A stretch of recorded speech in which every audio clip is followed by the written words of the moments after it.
This is the Women Emerging Expedition podcast, so you can follow the ups and downs and the roundabouts of the expedition and play your part in them. 24 women started on the 28th of May 2022 on this virtual expedition that will take 9 months. We are women from across the world determined to find an approach to leadership that resonates with women. We'll be successful so that women the world over will be able to say, if that's leadership, I'm in. Welcome. 14th episode, Julia Middleton, leader of the expedition. This episode is completely devoted to guides, amazing, wonderful expedition guides.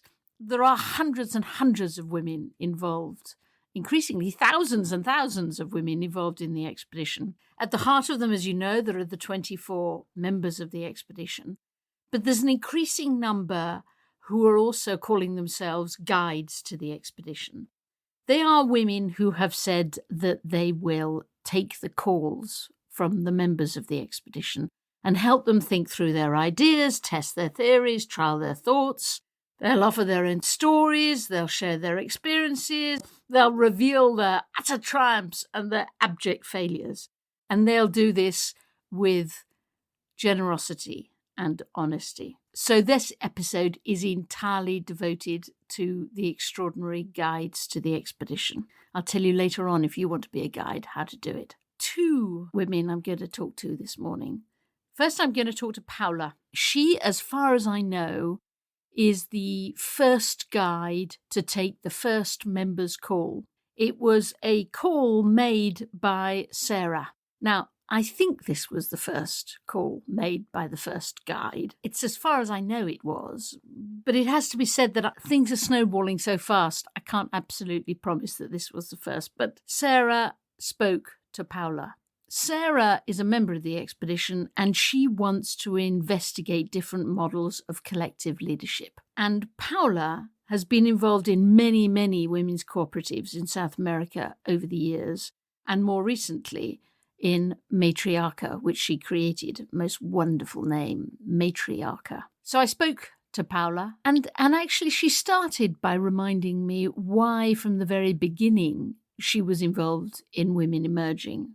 When I hadn't even mentioned the word expedition to her, it was simply Women Emerging, and we were in the deepest, darkest COVID isolation days.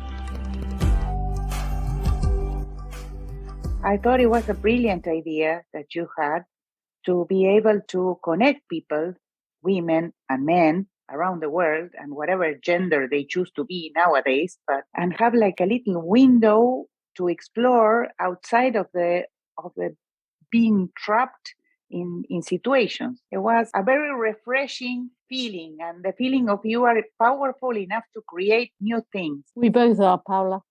We both know that. I've watched you create Matriarcha, and I've watched you create Matriarcha and hand it over. Yeah, that's an interesting process, no? Because in fairness, I doubt that people create things on their own. I think that the innovation is in the encounter, in the meeting of other people. That sparkle, you cannot tell really where an idea came from. It came from iterations and conversations. So honestly, we created this together with the women, and it was good that they could practice their skills of leading their own company. So it was like a natural process. So then when Women Emerging from Isolation sort of birthed this expedition, you immediately said, yes, you would be a guide. I had the possibility to be interviewed by Sarah Henry the other day from Stanford. That is a place of thought in the edges of the new thinking, and to see what she's doing and proposing. And we talk about how important it is to make the ecosystem, to be able, with the tools and technologies we have nowadays, to make possible the ecosystem to express themselves without needing the interpretation of a leader and unique view of things.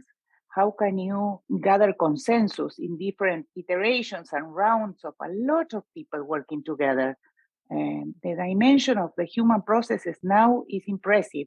You can hear a lot of voices in a very short period of time, and you can arrive to consensus. It's like the collective unconscious is open there and is reachable. So I want to make a point that this movement and this exploration is really going deep into a wide ecosystem of people. It absolutely is. And thank you so much for talking to Sarah, because she so wants to hear different voices on how collaboration works in different ways in different parts of the world. What have you learned through matriarcha? I learned through matriarcha that it's very important to take the time to listen. When I first met the women, I always tell this story. I was asking questions like crazy because I was curious about their culture. And this is a very untapped community in the middle of nowhere in Grand Chaco region. And here there were hundreds of women. And I asked questions, simple questions, and it took forever for them to reply, and they talk between themselves. And I thought it's because I didn't make myself clear. So I started to speak louder and faster. And suddenly one of them said, I'm sorry, if you continue to ask questions, it would be very difficult for us to come to an answer. What we do is we talk between themselves some ideas, and the person who knows more about what you're asking is going to give you the answer. But you have to give us the time to think ourselves and to get a consensus. So that's the first thing I learned. That really impacted my way of collaborating with them and others. And I realized that, yes, there are people that know a lot more about things than me, and it's nice to have them in the team, be partners with them. Other thing I learned is that it's not about values, because I see many collaborative processes start to trying to agree upon values, and I think people value different things, but we all share a vision of what is better for humanity. We all can describe the picture, like we all want to be happy and healthy and want to get along with the neighbors. So we focus more on the vision than on the values, because some people are in favor of abortion, some are not, some people like organics, some people don't. So agreeing on all the values makes the process really impossible, because it's what people is. A society is complex and has different approaches to things, but it's very easy to agree upon the view, surprisingly, of what we expect for the future. We want the kids to be happy, healthy, to have nice relationships, And do you then come back to values afterwards, or do you avoid them completely? No. It's not that we avoid them, because we operate on our mindsets. That mindset is supported by the values you have, but you give some space to understand that we are talking about planting shower. We don't need to agree upon abortion rights. Let's do the shower thing. And we are agreeing that we need to belong to the world flux of exchange. And we don't need to agree about being evangelist or Muslim. We are commercializing good. So I don't think you have to avoid them, because there are many times we have very interesting conversation and spiritual reach out between each other. But that doesn't mean my values were compromised in any way, not theirs. One day I'm going to come with you.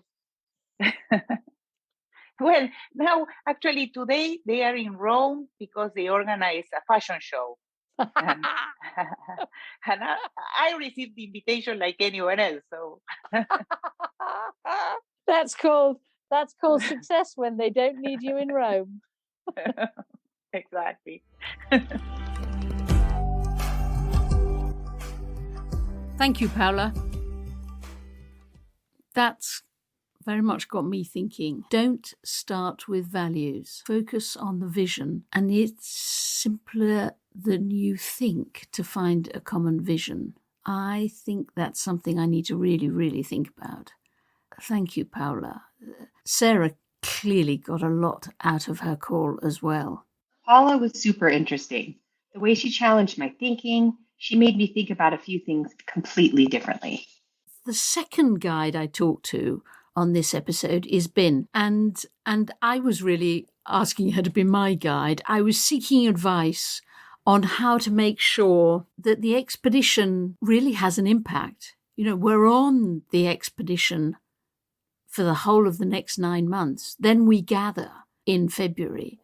And then we start the dissemination phase. 2023 is shouting from the rooftops and sharing what we've learned. But the real question in my mind is, how do we make sure that whatever we produce and whatever we then choose to share really influences leadership thinking and doesn't just get added to the ever-increasing pile of latest books and thinking about leadership. And I thought Bin might give me some really good advice on this. But first, I asked her about an expression that she used with me for the last time I spoke to her.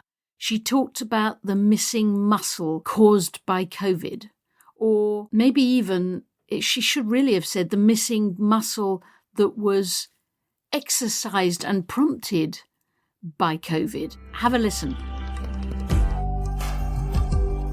Bin, you have a really panoramic view of the sort of leadership field. Tell us what the impact of COVID has been. COVID has required us to demonstrate a real different kind of leadership attributes. And that is empathy. That is the care for the people you work with. All of a sudden, I think we always knew it was there, but the human needs has really surfaced to the fore. And I think as a leader, one of the critical attributes we are looking for, and when you look at, whether it's the Great Resignation or organizations trying to attract talent and engage and all of that, I think it really highlights the need for leaders to be empathetic, to be able to relate to people and to acknowledge people in the organization as real human beings and acknowledge their needs to be safe, both physically and psychologically. So if anything, I think that is the one aspect that really has become very pronounced in leadership. While it was always there, it's much more reinforced throughout the pandemic. Help me with this, it was always there. Do you think it was always there because people talked about it but didn't do it? I think it was always there because it was intellectually people knew. I always talk about, regardless of anything, one of the human needs is the need to be acknowledged and the need to be recognized for our individual uniqueness and our individual needs. We as human beings, we know, doesn't matter which culture you come from, that is one of the most fundamental needs. People need to be heard, need to be seen. So I think, to your point, it was always there. People knew intellectually it was there. But I think throughout the pandemic, all of a sudden, it was like a human race under attack, so to speak. And I think we just really came through this is something that's just fundamentally important. And I think everybody felt it. Nobody was exempt from that. That was truly a global phenomenon, because that was the global pandemic. Everybody needed to feel a sense of safety from that standpoint. Those are big words, human race under attack. Do you mean it as strongly as that? I think now we're 2 years in, right, Julia? I think we have much better perspective on what it is. But I remember the days the entire world went into a lockdown. We never saw this before. And it required us to deal with this very different. Everybody was scrambling as to how do we protect each other. And is that too strong a word? Perhaps. But I do think that was something, when you think through it, we've never behaved that way. It challenged some of the most fundamental assumptions we have about work. You used an expression to me that I loved, which was muscle memory. Tell me about that. Yes. So I will start with an example. And it happened to me very often, right? And I think it happened to different people. How often after an intense meeting, work, whatever it is, you get into your car and you start driving.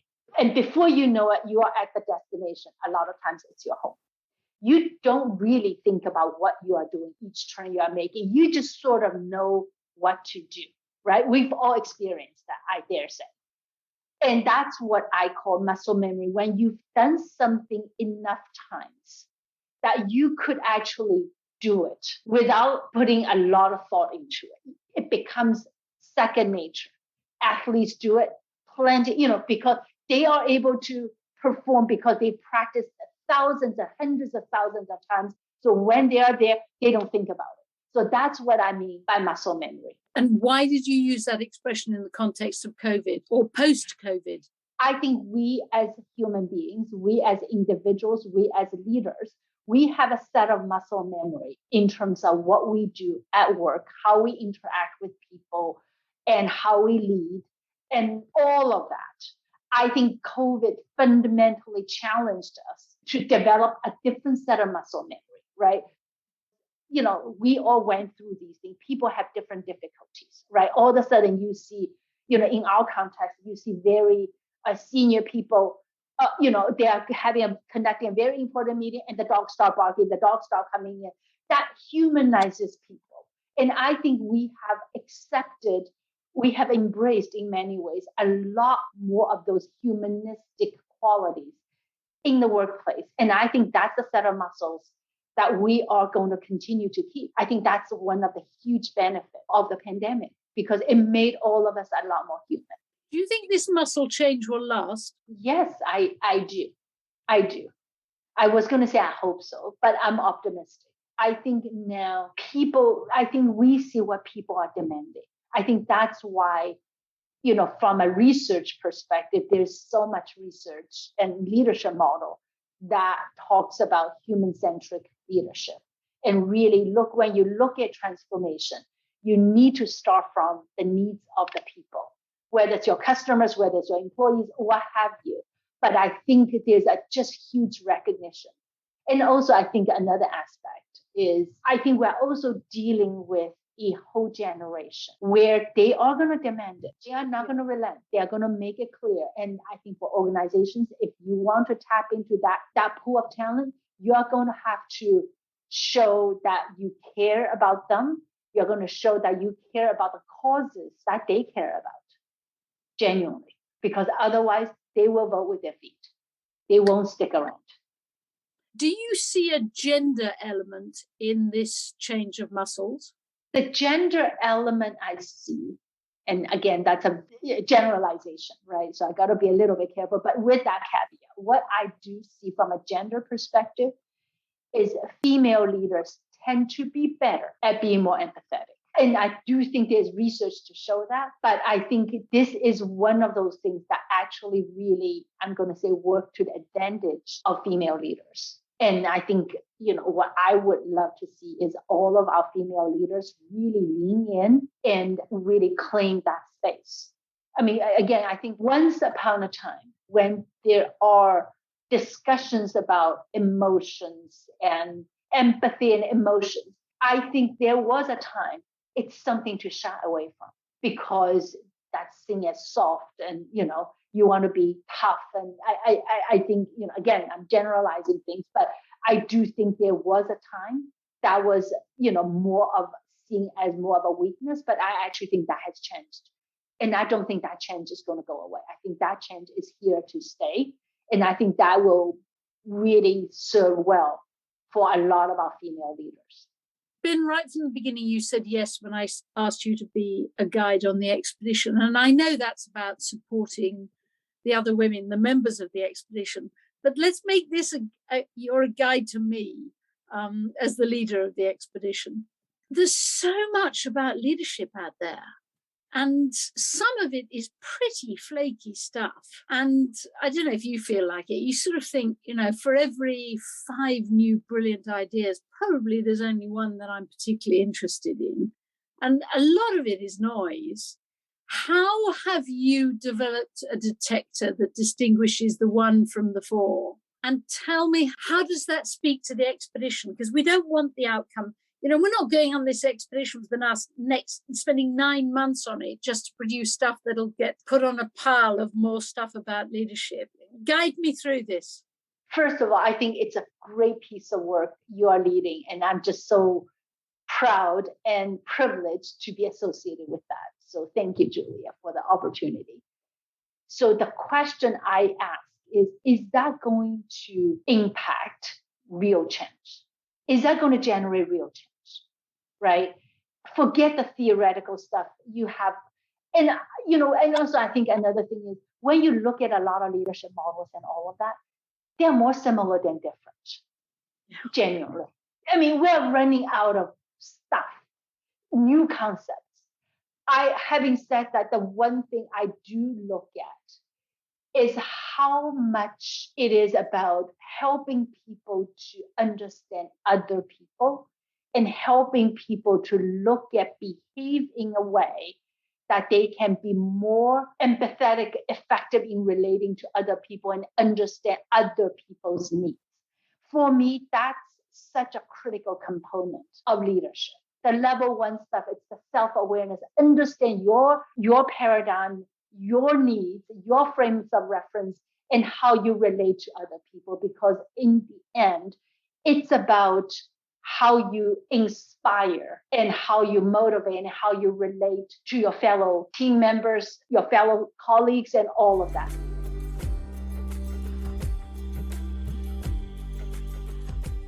So it will be a lasting shift. You heard that here from one of the most powerful people in the leadership development world, Bin. Thank you. I so hope you are right, that it is both lasting and also broad-based, because it matters so much that we do get a more human-based approach to leadership for many, many reasons, but one of them is without doubt that it would be to women's benefit. But also, Bin, I hear you hard and well and clear. We can't be too theoretical in February when the 24 members get together. We have to really produce practical, real, workable ideas, solutions on an approach to leadership that resonates with women. Of course, it needs to be rooted in deep and proper thought, but also practical, real, and workable. So you've met 2 guides now. There are hundreds of them coming in, and I'm beginning to see more and more of the calls happening with the expedition members. If you would like to be a guide too, I would be utterly delighted. Best way to go about it is simply to send me a message in the LinkedIn group, the Women Emerging LinkedIn group that hangs off my profile. It's a closed group. Send me a message. Written, if needs be, recorded even more, because then I get the delight when I wake up in the morning of listening to all your messages and all your ideas. It is a joyful way to start a day. I love them. So do be a guide if you can. It's not a huge commitment, but I think it's one that both Paula and Bin would recommend. Thank you for listening to the podcast. We would love you to follow the expedition and provide your own stories and perspectives. You can do this by subscribing to this podcast and joining the Women Emerging group on LinkedIn, where you can have your say.